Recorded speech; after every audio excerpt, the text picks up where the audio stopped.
Berdiri di tengah Tatar Sunda yang kaya akan ragam budaya dan keindahan alam yang subur dan makmur, menjadi tonggak dalam mencerdaskan kehidupan bangsa, membentuk insan abdi masyarakat, pembina nusa bangsa. Universitas Pajajaran berdiri dan berkembang bersama masyarakat. KKN ini dilaksanakan oleh kelompok 2 dengan judul Pengaruh Pemberian Pangan Fortifikasi dalam Mengatasi Stunting pada Balita yang beranggotakan 1. Muhammad Zeta Sadid, 2. Tita Nurwulandari, 3. Sinta Dewi Ramayanti, 4. Vanadia Fasya, 5. Adira Rahmawati.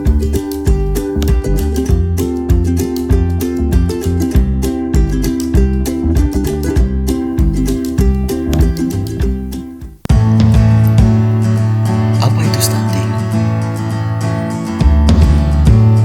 Stunting adalah kondisi gagal tumbuh pada anak akibat dari kekurangan gizi kronis sehingga anak terlalu pendek untuk usianya.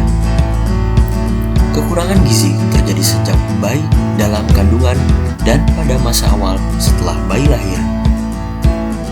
Biasanya, kondisi stunting baru terlihat setelah bayi berusia 2 tahun.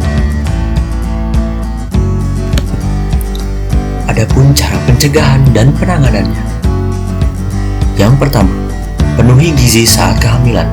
1000 hari pertama kehidupan merupakan bagian terpenting dalam mencegah stunting dan disarankan mengonsumsi makanan yang kaya gizi dan nutrisi selama periode tersebut. Yang kedua, pemberian ASI eksklusif. ASI ternyata berpotensi mengurangi peluang stunting pada anak berkat kandungan gizi mikro dan makro. Oleh karena itu, ibu disarankan untuk tetap memberikan ASI eksklusif selama 6 bulan kepada sang buah hati. Yang ketiga, dampingi ASI eksklusif dengan makanan pendamping ASI yang sehat. Bayi yang berumur lebih dari 6 bulan ke atas harus diberikan makanan pendamping ASI yang sehat, serta dipastikan makanan pendamping ASI memenuhi gizi mikro dan makro. Contoh makanan pendamping yaitu adalah buah-buahan, sayur-sayuran, daging, ikan, telur, bubur, fortifikasi, suplemen nutrisi, dan lainnya. Yang keempat, pemberian makanan tambahan.